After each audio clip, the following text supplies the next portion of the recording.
Menopause यानी कि periods बंद होने के बाद आपका वेट गेन होने लगता है, टमी बाहर निकलने लगता है और चाहे आप कितनी भी कोशिश क्यों ना कर लें, कितनी भी डाइटिंग, कितनी भी एक्सरसाइज क्यों ना कर लें, टमी फ्लैट हो ही नहीं पाता है। आपको लगता है कि शायद मैं लेजी हूँ या मैं एक्सरसाइज ठीक से नहीं कर रही हूँ, पर एक्चुअली में इस सब की वजह है हार्मोनल। मीनोपॉज में आपकी एस्ट्रोजन और प्रोजेस्टेरोन दोनों हार्मोन्स के लेवल कम हो जाते हैं और इसकी वजह से आपका मेटाबॉलिज्म स्लो हो जाता है। तो नमस्कार दोस्तों, मैं हूं डॉक्टर पारुल निगम और आज इस वीडियो में हम समझेंगे वेट गेन की असली वजह और हमारे पास क्या साइंटिफिक सॉल्यूशंस हैं इस वेट गेन को रोकने के और इसको अवॉइड करने के। मीनोपॉज में बेली फैट यानी कि पेट के पास चर्बी इकट्ठे होने के 4 मुख्य कारण हैं। सबसे पहला है एस्ट्रोजन की कमी।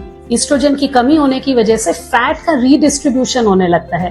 पहले जो फैट थाइज और हिप्स के अराउंड डिपॉजिट होता था वो अब बेली फैट यानी कि पेट की चर्बी के रूप में सामने आता है। दूसरी वजह है insulin resistance.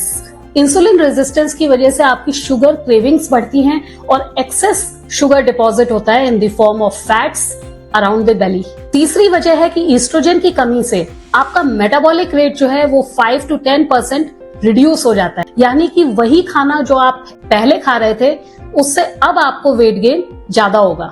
And finally stress hormones यानी कि कॉर्टिसोल की वजह से आपका बेली फैट बहुत जिद्दी हो जाता है और आसानी से आपका पीछा नहीं छोड़ता है। तो अगर आपको लगता है कि पहले तो एक मिठाई खाने से कुछ नहीं होता था पर अब वही मिठाई खाने से आपकी जीन्स टाइट हो जाती है, तो इसकी वजह हार्मोनल है, ना कि सिर्फ आपका कैलोरी इनटेक। अब बात करते हैं कि डाइट में हम ऐसे कौन से चेंजेस ला सकते हैं जिससे हमारा वेट गेन ना हो। सबसे पहले अपने डाइट में प्रोटीन की मात्रा बढ़ाइए। कोई भी मील लेने से पहले सबसे पहले लीजिए प्रोटीन, जैसे कि दाल, पनीर, फिश, टोफू या स्प्राउट्स।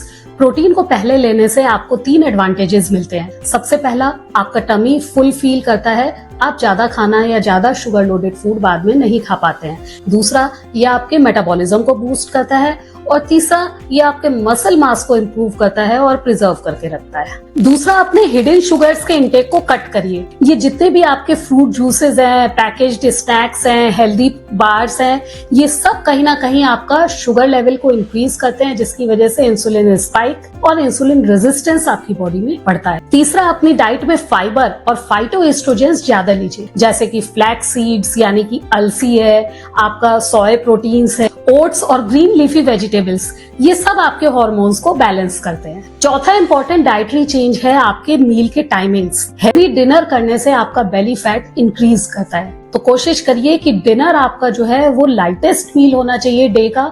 सोने से कम 2-3 घंटे पहले होना चाहिए ताकि आपको 10 से 12 घंटे का गैप मिल सके मॉर्निंग के ब्रेकफास्ट तक। फिफ्थ इंपॉर्टेंट पॉइंट है आपकी बॉडी का हाइड्रेशन। कम से कम भी 2.5 से 3 लीटर पानी डेली जरूर पीजिए, इससे आपका मेटाबॉलिज्म इम्प्रूव होता है। आप ग्रीन या हर्बल टीज भी ले सकते हैं। अब बात करते हैं सबसे इम्पोर्टेंट पॉइंट यानी कि हमारे एक्सरसाइज रूटीन की। तो सबसे पहले ध्यान रखिए कि वीक में 2 से 3 बार स्ट्रेंथ ट्रेनिंग, स्ट्रेंथ वाली एक्सरसाइजेज आपको जरूर करनी है, क्योंकि इससे आपका मसल मास इम्प्रूव होता है। रोजाना 20 मिनट्स का ब्रिस्क वॉकिंग आपका बेली फैट को बर्न करता है। ब्रिस्क वॉकिंग का मतलब होता है कि आपकी स्पीड इतनी होनी चाहिए कि आप 10 मिनट में 1 किलोमीटर का डिस्टेंस ट्रेवल कर सके। थर्ड सेट ऑफ एक्सरसाइजेज है कोर स्ट्रेंथनिंग, जैसे कि आपकी प्लैंक्स हैं, ब्रिजेस हैं, कैट डॉग पोज हैं।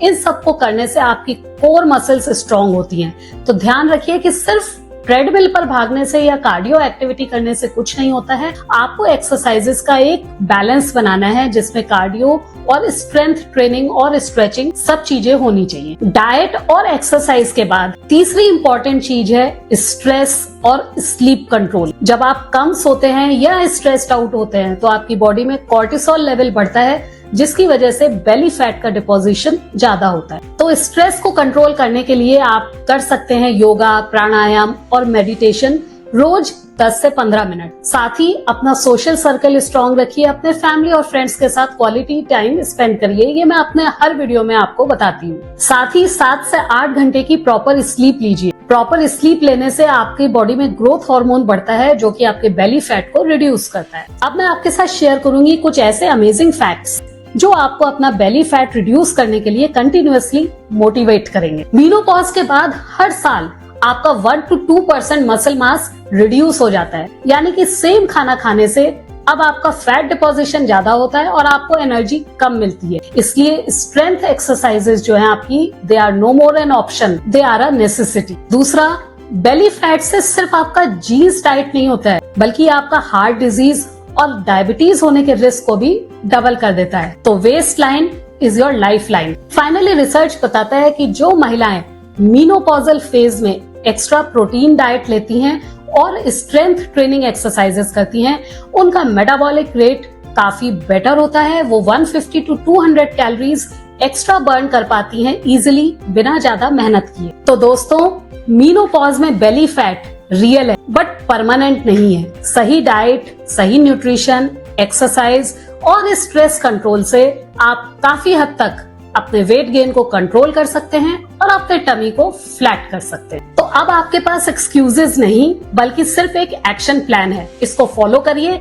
नेक्स्ट वीडियो में हम फिर मिलेंगे और बात करेंगे मीनोपॉज में होने वाले हेयर फॉल और स्किन चेंजेस के बारे में। तब तक के लिए stay fit and stay healthy. Bye bye.